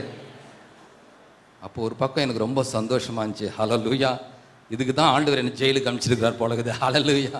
ஒரு பக்கம் சந்தோஷமா இருக்குது, ஆனால் அடுத்த பக்கம் நம்ம மனுஷீகத்தில் இருக்கிறோம், மனைவி பிள்ளைகளை நினைக்கும் போது, விடுதலையை பற்றி நினைக்கும் போது மறுபடியும் சோதனை, வேதனை, கண்ணீர், பாடுகள். ஒரு நாள் இல்லை, 2 நாட்கள் இல்லை. அருமையானவர்களே, என்னுடைய புஸ்தகம் நீங்கள் வாசி பாருங்க, நேரம் இல்லை. 5 மாதங்கள் அந்த ஜெயிலில் 2வது சிறையில் வாடினோம். Physically, financially, spiritually, mentally, in every way. பொருளாதாரத்திலும், மனதிலும், சரீரத்திலும், ஆவிக்குரிய தீவிரத்திலும் சோதனை, வேதனை. போகும்போதெல்லாம் அடிப்பாங்க, கம்பில் அடிப்பாங்க, முதுகில் காரி துப்புனாங்க. நான் விசாரணையில் எட்டி உதைச்சாங்க பூட்ஸ் காலில். கொலை கொள்ளை குற்றத்துக்காக அல்ல. ஆண்டவரத்தில் கேட்டோம், என்ன ஆண்டவரே, நாங்கள் என்ன பாவம் செய், ஏன் இப்படி எங்களை காரி துப்புறாங்க, ஏன் பூட்ஸ் காலில் உதைக்கிறாங்க, 14 பேரையும் அடிப்பாங்க. ஆண்டவருக்கும் பவுலுக்கும் நேர்ந்ததில் 1% எங்களுக்கும் நேர்ந்தது. இயேசுவுக்காக, சுவிசேஷத்தை, ஊழியத்தை செய்ததற்காக. சரி, எல்லா விதத்திலும் நெருக்கப்பட்டோம். ஆண்டவரும் கைவிட்டார். என்றைக்கு விடுதலை, என்றைக்கு தெரியல. 14 குடும்பங்கள் வெளியே தவிக்கிறாங்க. ஒரு மாதத்துக்கு எங்க நண்பர்கள் உதவி செய்வாங்க. வீட்டு வாடகை கட்ட முடியும், பிள்ளைகளுக்கு ஸ்கூல் ஃபீஸ் கட்ட முடியும், சாப்பாட்டுக்கு ஏதாவது கொடுக்க முடியும். 5 மாதங்கள் 14 குடும்பங்கள் வெளியே தவிக்கிறாங்க. எத்தனை பேர் உதவி செய்ய முடியும் 5 மாதங்கள்? ஆனால் அந்த சவுதி அரேபியாவில் அநேக நகரங்கள் உண்டு, அந்தரங்க சபைகள் உண்டு. அங்கிருந்து பல கிறிஸ்தவ சகோதர சகோதரிகள் காணிக்கைகளை சேகரித்து என் மனைவி மூலம் கொடுத்து அனுப்பி, என் மனைவி இந்த 14 குடும்பங்களுக்கும் 5 மாதங்களுக்கும் எங்கள் மாத சம்பளத்தை விட என் கர்த்தர் யெகோவா ஈரே போஷித்தார். கரங்களை தட்டி ஆண்டவரை மகிமைப்படுத்துவோம். ஹல்லேலூயா. கர்த்தர் உண்மையுள்ளவராய் இருந்தார். நாங்கள் உண்மையுள்ளவர்களாய் இருக்கும் பொழுதும் கூட ஆண்டவர் உண்மையுள்ளவராய் போஷித்தாருங்க. ஹல்லேலூயா. கிறிஸ்துவுக்காக, கிறிஸ்துவை நீங்க ஏற்றுக்கொண்டு உங்க வீட்டை விட்டு துரத்தினாலும் என் தேவன் போஷிப்பார். ஹல்லேலூயா. எலியாவை காகத்தின் மூலமாய் போஷித்த அதே தேவன் எங்களை அந்த சிறைச்சாலை வாழ்க்கையிலே 5 மாத பாடுகள் மத்திய எங்கள் குடும்பங்களை எங்கள் மாத சம்பளத்துக்கு மேலாக போஷித்த அந்த யெகோவா ஈரே உங்களையும் போஷிப்பார். ஹல்லேலூயா. கலங்காதிருங்க. கிறிஸ்துவுக்காக பாடுபட்டா பல மடங்கு பலனை நிச்சயமா தருவார். இன்றைக்கெல்லாம் நம்ம பிள்ளைகளுக்கு தலைமுறைக்கு அவர் தர உண்மையுள்ளவராக இருக்கிறார். 5 மாதங்கள் கழிந்தது, விடுதலைன்னு சொன்னாங்க. ஹல்லேலூயா. எவ்வளவு சந்தோஷமா இருக்கும். வெளியே வந்தோம், ஆனால் மெயின் டோரை விட்டு இன்னும் போகல. ஒருத்தர் கட்டி பிடிச்சு சந்தோஷப்பட்டு கொண்டு, எங்கள் பிரதர்ஸு, நானும் என் மனைவி இந்தியாவுக்கு வேலூருக்கு போகிறேயா, நீங்கள்லாம் இதே நகரத்தில் இருக்க போகிறீங்க, உங்கள் வேலையில் ஜாயின் பண்ண போகிறீங்க, உங்கள் மனைவி பிள்ளைகளோடு சேர்ந்து கொள்ள போகிறீங்கன்னு மற்ற 13 பேரை பார்த்து நான் சொன்னேன். சந்தோஷப்பட்டு கொண்டு இருந்தோம். 10 நிமிடங்கள் கழித்து 2 போலீஸ்காரங்க ஓடி வந்து மறுபடியும் எங்கள் 2 பேருடைய எல்லாருடைய கைகளிலும் கால்களிலும் இரும்பு சங்கிலி போட்டாங்க. என்னையா இப்போதான் ரிலீஸ்ன்னு சொன்னீங்க, மறுபடியும் ஏன் கையில் காலை சங்கிலி போடுறீங்க? உடனே ஒரு லெட்டரை காமிக்கிறான், ஒரு பேப்பரை. இப்போதான் ஒரு ஃபேக்ஸ் வந்தது, தலைநகரத்திலிருந்து பெரிய இடத்துலேருந்து வந்திருக்கு, உங்களை 3வது ஜெயிலுக்கு மாற்றும்படியாக வந்திருக்கிறது, நாடு கடத்தப்படுவீர்கள். நானும் என் மனைவியும் ஊருக்கு வருவதற்கு தயாராக இருந்தோம். ஆனால் 13 பேருடைய வேலை எல்லாம் போயிடுச்சு, பிள்ளைங்க படிப்பு கெட்டு போச்சு, அவங்க குடும்பம் அடுத்த ஃப்ளைட்டில் ஏற்றி அனுப்பப்படுவார்கள். உள்ளம் உடைந்தார்கள். மறுபடியும் எல்லாம் கதறினோம், ஏன் ஆண்டவரே சோதனை, ஏன் என்னை கைவிட்டீர், ஏன் எங்களை கைவிட்டீர், எங்கே உம்முடைய உண்மை, எங்கே உம்முடைய சர்வ வல்லமை, எங்கே உம்முடைய விடுதலையின் வல்லமை, ஏன் எங்களை கைவிட்டீர்? 3வது ஜெயிலில் கொண்டு போய் தள்ளினாங்க. டிசம்பர் 24ஆம் தேதி இரவு. உலகமெங்கும் கிறிஸ்மஸ் கொண்டாடுகிற நாள். எங்களுக்கு 2001 கிறிஸ்மஸ் அங்கே தான். 3வது ஜெயிலில் பார்த்தா 300 கைதிகள் படுத்திருக்கிறாங்க. வெறும் சிமெண்ட் தரை, குளிர்ச்சியாக இருக்குது, சில்லுன்னு இருக்குது. வெளியே குளிர், உள்ளே சென்ட்ரல் ஏசி ஓடுகிறது, ஆஃப் பண்ண வழி கிடையாது. படுக்க பாய் இல்லை, தலையணை இல்லை, போர்வை இல்லை, உள்ளே பயங்கர குளிர், வெளியே குளிர். கேட்டால் இல்லைன்னு சொல்கிறான், வேணும்னே. உண்மையாக சொல்லணும்னா அந்த ஜில் தரையிலே வெடன்னு உதறிக்கொண்டே பிச்சைக்காரர்களைப் போல 1 வாரத்திலே ஊருக்கு அனுப்பிவிடுவோம், ஏற்றி அனுப்பிவிடுன்னு சொன்னாங்க. 15 நாட்கள் அந்த சிறையில் வச்சாங்க. பயங்கர காய்ச்சல், சளி, இருமல், டயரியா. 3 நாட்கள் எனக்கு சாப்பாடு சரி கிடையாது. காஞ்ச ரொட்டி போடுவாங்க, நாய்க்கு போடுற ரொட்டி. எப்படி சாப்பிட முடியும்? மனைவிமார்கள் யாரும் அங்கே பார்க்க வரக்கூடாது. இந்திய தூதரக அதிகாரிகள் வாரத்துக்கு 1 முறை வருவாங்க, அவங்களும் வரல. அப்படின்னா 10 நாட்கள் அந்த சில் தரையில் படுத்தது. எனக்கு வியாதி வந்து எங்களுடைய சகோதரர்களுக்கும் தொற்றி கொண்டது. ஒரு வரியில் சொல்லணும்னா 14 பேரையும் பிசாசு எங்களை அழிக்க பார்த்தான், சுகவீனத்தை கொடுத்து, நோயை கொடுத்து. ஆனால் நானே பரிகாரியாகிய கர்த்தர் என்று சொன்னவர் மறுபடியும் சுகத்தை, பலத்தை கொடுத்தார். கரங்களை தட்டுவோம். ஹல்லேலூயா. என் மனைவி மூலமாய் அதன் பிறகு சில பெட்ஷீட்கள் கொடுக்கப்பட்டது. 5.5 மாதங்கள் கழிந்தது. ஒரு வேனை கொண்டு வந்து நிறுத்தி போலீஸ்காரர் சொன்னார், இன்றைக்கு நீங்கள் விமான நிலையத்துக்கு கொண்டு போக போடுகிறீர்கள், எல்லாரையும் அவங்க நாட்டுக்கு ஏற்றி அனுப்புகிறோன்னு சொன்னார். ஹல்லேலூயா. அப்பா, 5.5 மாதம் முடிஞ்சு போச்சு. 3 மாத சிறைவாசம், பாடுகள், வேதனைகளில் கர்த்தர் இதுவரைக்கும் உண்மையுள்ளவராக இருந்தார். இன்றைக்கி நாங்கள் பறக்க போகிறோம், அவர் உண்மையான தெய்வம் தான் சொல்லி ஏறி வேனில் உட்கார்ந்தோம். போலீஸ் டிரைவர் ஓட்டிக்கொண்டே போனார். 1/2 மணி நேரம் கழித்து திடீரென்று வேறு திசையிலே நகர ஆரம்பித்தது வேன். என்னன்னு பார்த்தா, நான் 17 முறை இந்தியாவுக்கு வந்திருக்கிறேன். 45 நாட்கள் குடும்பத்தோடு, கவர்மெண்ட் டிக்கெட்டோடு, சேலரியோடு லீவில் வந்திருக்கேன். இவன் ஏன் வேறு திசையில், ஏர்போர்ட்டுக்கு போகாமல் வேறு திசையில் போகிறான்? நம்புங்க. ஒரு 15 நிமிடம் கழித்து அந்த நகரத்தில் இருக்கிற 4வது ஜெயில் முன்னால் நிறுத்தி எல்லாரையும் இறங்க வைத்து உள்ளே தள்ளி கதவை மூடிட்டாங்க. எவ்வளவுதான் நாம் விசுவாசிப்பது, நம்புவது ஆண்டவரை, சோதனை, வேதனை தொடர்ந்து, நொறுக்குதலின் மேல் நொறுக்குதல். நன்மையை எதிர்பார்த்து எங்களுக்கு தீமை தான் வந்தது. இந்த யோபு பக்தன் கதறினது போல உள்ளே தள்ளப்பட்டோம். வெறும் மணலுங்க, வெறும் மணலில் 1200 கைதிகள் படுத்திருக்கிறாங்க. பலரும் கற்பழித்தவர்கள், கொலை பண்ணவங்க எல்லாரையும் போட்டிருந்தார் ஜெயிலில். எங்களை அவமானப்படுத்தி அனுப்பின கிறிஸ்தவ போதகர்களை 14 பேரையும் உள்ள தள்ளினாங்க. அந்த மணலில் போய் நிற்கிறோம். 400 பேர் தான் படுக்க முடியும். அந்த ஷெட்டில் 1200 கைதிகள் படுத்திருக்கிறாங்க. எங்களால் ஒரு ஸ்டெப் இப்படி எடுத்து வைக்க முடியல. காரணம், இடம் இல்லை. ஒருத்தர் ஒட்டிட்டு படுத்துட்டு இருக்காங்க, இடம் இல்லாமல். படுப்பதற்கு எப்படி இடம் கிடைக்கும்? நடக்கிறதுக்கே இடம் கிடைக்கல. என்ன ஆண்டவர் எப்படி விட்டுட்டீங்க? கண்ணீரோடு நாங்கள் நின்றோம். என் உள்ளத்தின் ஆழத்திலிருந்து நான் சொல்கிறேன், உண்மையான ஒரு நரகம் இருக்குங்க. அது நித்திய அக்னியில் வெந்து கொண்டே இருக்கணும், சாம்பலாக முடியாது. என்னால் அங்கே இந்த பூமியிலே அந்த நரக வேதனை அனுபவிக்க முடியல. அவ்வளவு நரகமாக இருந்தது. டோரே கிடையாது டாய்லெட்டுக்கெல்லாம். எல்லாம் பார்க்கலாம், அப்படியே சீத்ரூ மாதிரி தான்.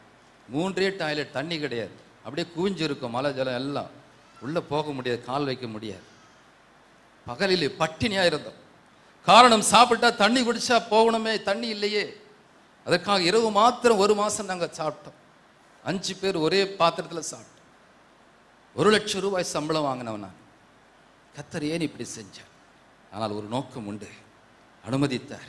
ஒரு சமாதானம் வந்தது. ஆண்டவர் சொன்ன பிறகு 10 பேர் அவரவர் நாட்டுக்கு ஏற்றி அனுப்பப்பட்டு விட்டார்கள்.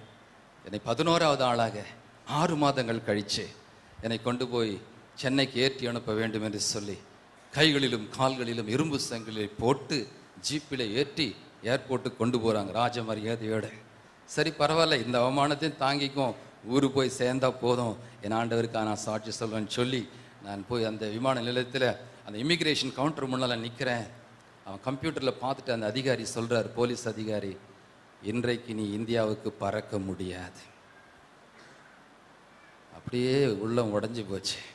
6 மாதங்களையா நீங்கள் தானையா கொண்டு வந்தீங்க, ஏற்றி அனுப்புங்கய்யா. அது சொல்கிறான், இன்னைக்கு நான் ஏற்றி அனுப்ப முடியாது. ஏன்னா உன் மனைவி இங்கே தான் இருக்கிற, அவளை கூட்டு வா, 2 பேரும் சேர்த்து அனுப்பணும். என் மனைவி 5 மாதங்கள் காத்திருந்தது உண்மைதான் எனக்காக. ஆனால் அவளையும் பெண்கள் ஜெயிலில் போடணும் என்று பேசி கொண்டிருந்ததுனால முஸ்லீம்கள், என்னுடைய நண்பர் ஒருவர் என்னை கடைசி சிறையில் பார்க்க வந்தவர் சொன்னார், சகோதரனே, உன் மனைவியை உடனடியாக அனுப்பிவிடு, அவள் இருந்தால் அவளை போலீஸ் உள்ளே தள்ளிடுவாங்க பெண்கள் ஜெயிலில். பெண்கள் ஜெயிலில் போலீஸ் என்ன வேணாலும் செய்வாங்க, தயவுசெய்து உன் மனைவி போக சொல்லிடுப்பா. என் மனைவி வந்தால் சிறைச்சாலையில் பார்க்க அனுமதி உண்டு, ஒரு வாரத்துக்கு ஒரு முறை. அவள் வந்து பார்க்கும்போது நான் சொன்னேன், தயவுசெய்து இந்தியாவுக்கு போய், நம்ம 2 பிள்ளைங்க பெங்களூரில் பிஷப் கார்ட்டனில் படிச்சுட்டு இருந்தாங்க, நீ அவங்களுக்கு தாயாயிருமா. நீயும் நானும் ஆராதிக்கிற வணங்குற அந்த தேவன் உண்மையுள்ள உயிருள்ள தேவனாய் இருப்பாரானால் என்னை உலகுக்கு உயிரோடு கூட இந்தியாவுக்கு கொண்டு வருவார். அப்படியே இல்லாவிட்டாலும் இந்த தேவனுக்காய் நான் சாகவும் தயார், தயவுசெய்து நீ போயிடு. அவள் போகவே மாட்டேன்னு அதே இடத்துல அழுதுட்டு இருந்தா. 2 பேர் இங்கேயே செத்துருவோம் அப்படின்னா. நான் சொன்னேன், இல்லை, நீ போயாகணும், ஆண்டவர் என்ன கொண்டு வருவார் சொல்லி வற்புறுத்தி அனுப்பிட்டேன். போய் சேர்ந்துட்டா 1 வாரத்துக்கு முன்னாலே. அவன் ஏன் சொல்கிறான், இல்லையா உன் மனைவி இங்கே தான் இருக்கிறா, இல்லாவிட்டா இந்தியன் எம்பசிலேருந்து ப்ரூஃப் கொண்டு வா. மறுபடியும் கொண்டு வந்து இதே ஜெயிலில் அடைச்சிட்டாங்க. எவ்வளவு எதிர்பார்ப்போடு ஆவலோடு போனோம் தெரியுங்களா? ஏமாற்றத்தோடு திரும்பி அதே சிறையில் அடைக்கப்பட்டேன். 1 முறை அல்ல, 2 முறையில். அருமையானவர்களே, நேரம் இல்லாத நான் முடிக்கிறேன். 4 முறைகள் என்னை விமான நிலையத்துக்கு கொண்டு வந்து ஏமாற்றினார்கள். ஒவ்வொரு முறையும் காரணத்தை காட்டி கம்ப்யூட்டரில் ஏதாவது சொல்லி என் பயணத்தை வேண்டும் என்றே தடை செய்தார்கள். Deliberately they denied my journey. 5வது முறை நடந்த சொல்லி முடிக்கிறேன். 5வது முறை 6 மாதங்கள் 15 நாட்கள் கழிந்தது. இந்த முறை அந்த அதிகாரி, போலீஸ் அதிகாரி, என்ன பாஸ்போர்ட்டில் பெரிய ஒரு ரெட் ஸ்டாம்ப் போட்டார்.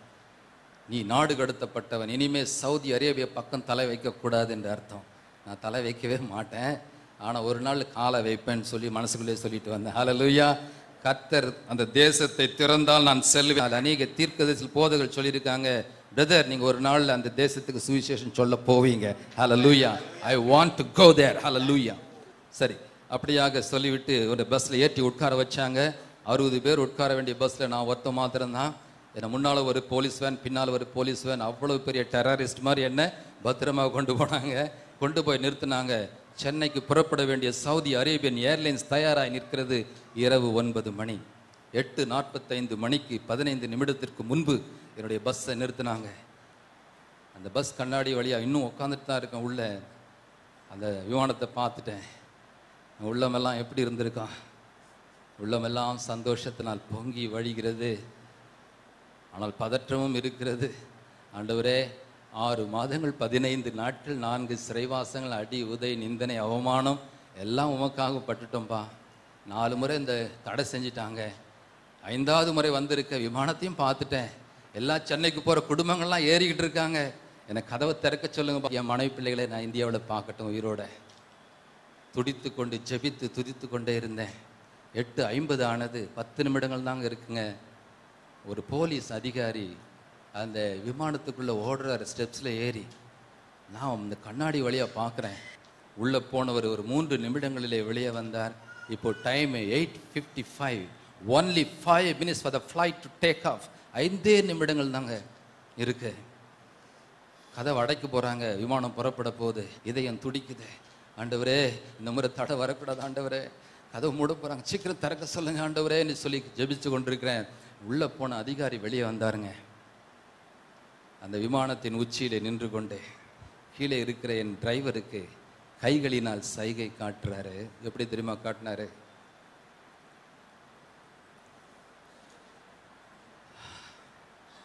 மறுபடியும் வேகமாக காட்டுறேன். ஆண்டவர் என்ன சொல்றார்? இன்னைக்கு தடை செய்கிறாங்களோ, என்ன செய்கை அது அப்படின்னு சொல்லிட்டு நான் கேட்குறேன். ஆண்டவரே, அவன் வேகமாக கையாட்டுறான். இப்போ டிரைவருக்கும் புரிஞ்சு போச்சு, எனக்கும் புரிஞ்சிச்சு. என்ன செஞ்சாங்க தெரியுமா? அந்த டிரைவர் அப்படியே அந்த சைகையை புரிந்து கொண்டேன். கதவை திறக்கல, பஸ்ஸை திருப்பி கொண்டேன். அந்த நரகன் போன்ற செயலை நோக்கி அந்த பஸ் நகர ஆரம்பித்து விட்டது. அந்த கதவை தட்டுற அந்த டிரைவரை நோக்கி, ஐயா கதவை திறங்கய்யா, விமானம் போகுது, விமானம் போகுது, நான் ஓடட்டும். 6 மாதம் 15 நாள் என் பஸ் கண்ணாடி வழியாக பார்க்குறேன். நான் பறக்க வேண்டிய அந்த சென்னை விமானம் என் 2 கண்களுக்கு முன்பதாகவே பறந்து போயிடுச்சு. இன்றைக்கும் என் மனம் சுக்குநூறாய் உடை. இந்த சாட்சியை நான் 17 தேசங்களை சொல்லியிருக்கேன். 10,000 முறை சொல்லிட்டு 8 வருஷம். இன்றைக்கு என் மனம் உடைகிறது. கர்த்தர் என்னை முற்றிலுமாய் கைவிட்டார். என் வாழ்க்கையே தலைகீழாய் மாறி ஒரு மரண இருளின் பள்ளத்தாக்கு என்று தாவீது சொன்னதை நான் கண்டேன். சுற்றிலும் இருள் கொண்டு வந்து அதே சிறையிலே மணலிலே தள்ளினார். எனக்கு ஒன்றுமே புரியல, ஒரு உணர்ச்சியும் இல்லைன்னு சொல்லலாம். ஒரு வெஜிடபிள் மாதிரி வந்து விழுந்தேன். சுற்றி இருக்கிற கைதிகள் ஓடி வந்து கேட்குறான், ஏன் உன்ன மாதிரி 5 முறை கொண்டு வராங்க, என்ன நடக்குது? எங்களுக்கே எப்படி நடந்தது இல்லையா? தீவிரவாதிகளுக்கு ஏதோ சதி நடக்கிறது. ஒன்று, உன் தலை வெட்டப்படலாம். இப்படி நடந்திருக்கு. ஏன்னா நீங்கள் கிறிஸ்தவத்தை ஊழியத்தை நீ வல்லமையாக செஞ்சிருக்கிற. ஆண்டவருக்கு இயேசு கைவிட்டார் இல்லையா? இயேசு எப்படியா தேவன்? அவன் தேவனுக்கு எப்படியா குமாரன் பிறக்கும்? நீ ஒரு காரியம் செய், உன் தலை வெட்டப்படக்கூடாது என்றால் உன் மனைவி பிள்ளைகளோடு இந்தியாவிலே உயிரோடு கூட சந்தோஷமாக இருக்கணும்னு சொன்னா, நீ பறக்கணும்னு சொன்ன, இந்த கிறிஸ்துவை வெறுத்து விடு, மறந்து விடு. இந்த கவர்மெண்ட் உன்னை கன்சிடர் பண்ணி உன்னை இந்தியாவுக்கு பறக்க விட்டுரும் அடுத்த ஃப்ளைட்டில். எல்லா உபத்திரங்களையும் தாங்க முடியலை, இந்த ஏமாற்றத்தையும் தாங்க முடியாமல் இதுக்கு மேலே என்னால் தாங்கவே முடியாது என்று சொல்லி இந்த இயேசு கைவிட்டார். அவர் உண்மையான தெய்வம் அல்ல, உண்மையுள்ள தேவன் அல்ல. அவருடைய உண்மை தலைமுறைக்கும் இல்லை. அவர் வாக்குதத்தமும் பொய் என்று சொல்லி நான் ஏன் இஸ்லாமுக்கு மாறக்கூடாது, முஸ்லீமாக மாறக்கூடாது? போதும் இந்த உபத்திரம், போதும் இந்த கண்ணீரின் பாதை. இந்தியாவுக்கு போய் சேர்ந்த போதும், மனைவி பிள்ளைகள் சந்தோஷமாக இருக்கட்டும் போதும் என்று சொல்லி ஏன் நான் முஸ்லீமாக மாறக்கூடாது என்று தீர்மானித்து ஒரு முடிவெடுக்கிற வேளையிலே தான் பரிசுத்த ஆவியாக என் தேவன் என்னோடு கூட இடைப்பட்டார். ஹல்லேலூயா. ஆவியானவர் சொன்னார், மகனே, முதல் நாளிலே முழங்காலிட்டு முதல் தனிச்சிறையிலே என்ன வாக்குறுதி கொடுத்து ஜெபித்தாய்? மரணமே வந்தாலும், தலை வெட்டப்படுகிற ஒரு சூழ்நிலை வந்தாலும் மரண பரியந்தம் உண்மையாய் நிலை நிற்பேன் என்று சொன்னாயே. இன்றைக்கு நீ உன் உயிரை, உன் மனைவியை, பிள்ளைகளை என்னை விட நீ அதிகமாய் நேசிக்கிறாய் இல்லையா? உனக்காக ரத்தம் சிந்தின தேவன் நான். என் கிறிஸ்துவத்துக்காக உலகெங்கும் இரத்த சாட்சிகளாய் தான் மரிச்சிருக்கிறாங்க. கிறிஸ்துவம் இரத்த சாட்சிகளாய் மரித்ததுனால தான் பரவி இருக்கிறது. உன்னை பெரிய சாட்சி அனுப்பணும்னு நினச்சினேன். உன் விசுவாசம் அவ்வளவுதானா? உன் உண்மை அவ்வளவுதானா? உன் ஜெப வாழ்வு அவ்வளவுதானா? உன் நம்பிக்கை அவ்வளவுதானா? பல கேள்விகளை பரிசுத்த ஆவியானவர் துளைத்தெடுத்த பொழுது உண்மையிலே மணலிலே முழங்காலிட்டு 1000 முஸ்லீம்கள் என்னை பார்த்தாலும் மனம் கசந்து அழுது ஆண்டவரிடத்தில் சொன்னேன், ஆண்டவரே, என் தலையே வெட்டப்படுகிற ஒரு நிலை வந்தாலும் நான் இரத்த சாட்சியை மரிப்பது உம்முடைய சித்தமானால் அதற்கும் நான் தயார் என்று சொல்லி ஆண்டவரிடத்தில் முழுமையாய் ஆண்டவர்களுடைய சித்தத்திற்கு அர்ப்பணித்தேன். கரங்களை தட்டி இந்த விசுவாசத்தை கொடுத்த தேவனுக்கு நான் நன்றி சொல்லுவேன்.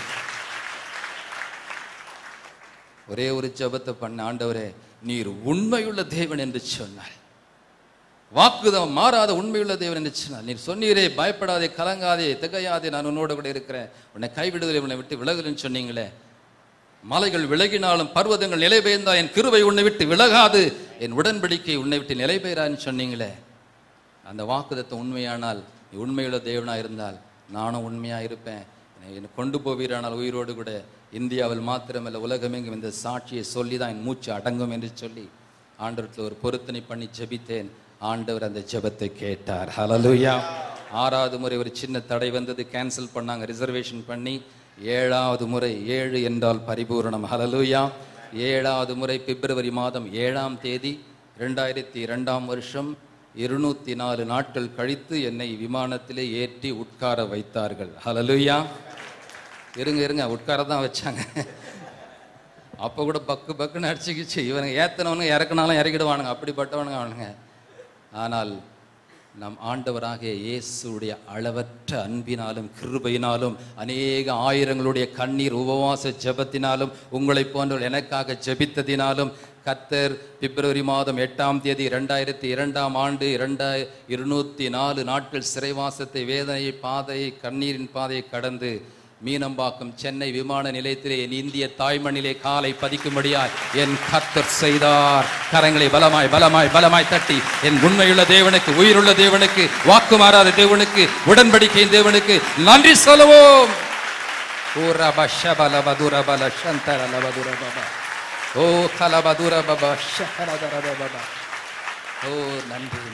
நன்றி ராஜா.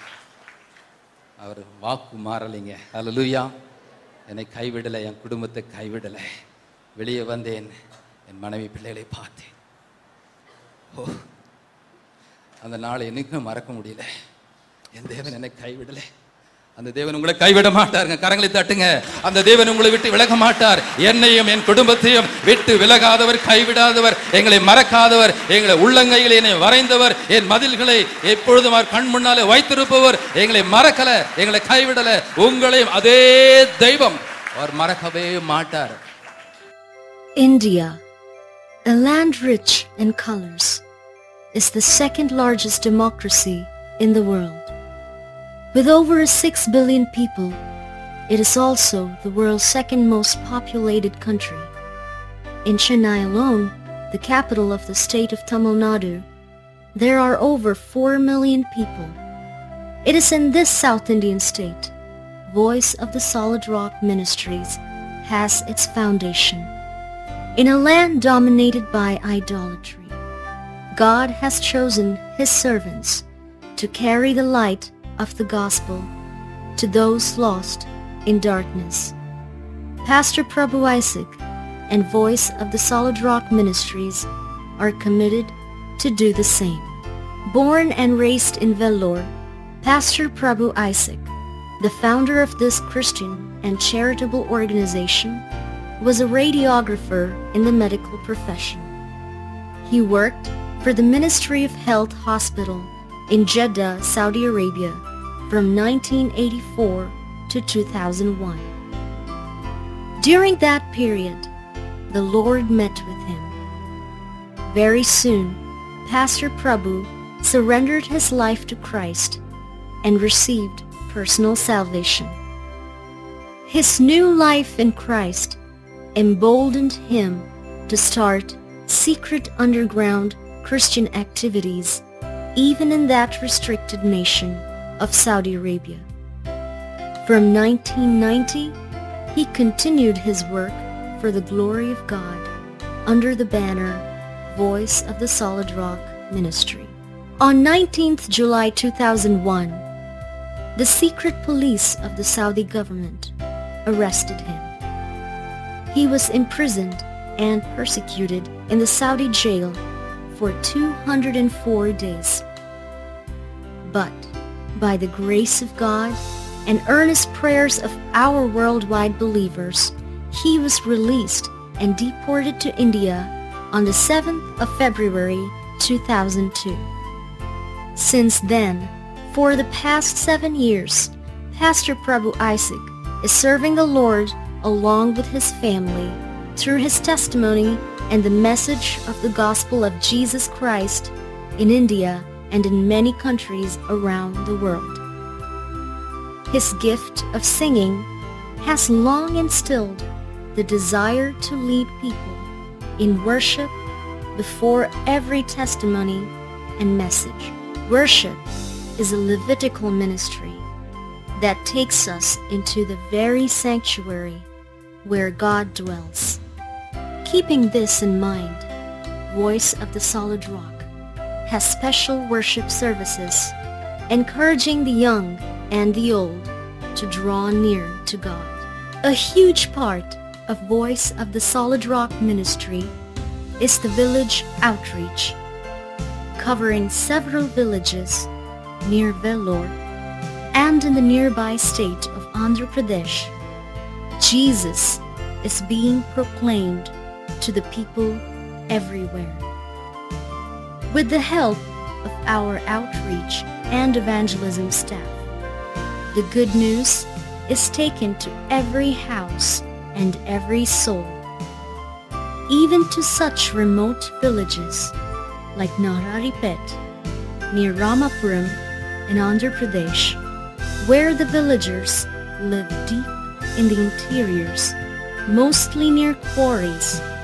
God's servants do not hesitate to go. They undertake every difficult road and literally overcome mountains to spread the gospel. Because of the undying love of Christ and his servants, many villagers are constantly delivered from witchcraft and healed from many sicknesses. As part of the village outreaches, an important group of people are touched every day.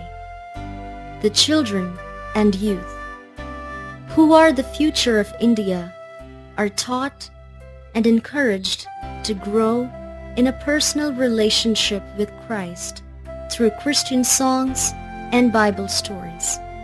The children and youth ministry is undertaken in the Andhra Pradesh villages as well as in Vellore. Every Sunday evening, around 25 to 30 children gather for Sunday class in the main church, the Solid Rock Prayer House. The staff from the church also visit 2 orphanages every week, guiding the youth in their spiritual walk. Meanwhile, by the guidance of the Holy Spirit, Pastor Prabhu Isaac began his church ministry. He was anointed as pastor and very soon established the main church called the Solid Rock Prayer House in Vellore on the 1st of October 2008. The church planting ministry now has 4 branch churches established in Kondakuppam, Nellikuppam, Sipcot Ranipet, and Nararipet in Andhra Pradesh. 5 pastors and 5 evangelists are assisting this ministry with dedication. They are all supported financially by the Voice of the Solid Rock ministry. The church in Kondakuppam is unfinished.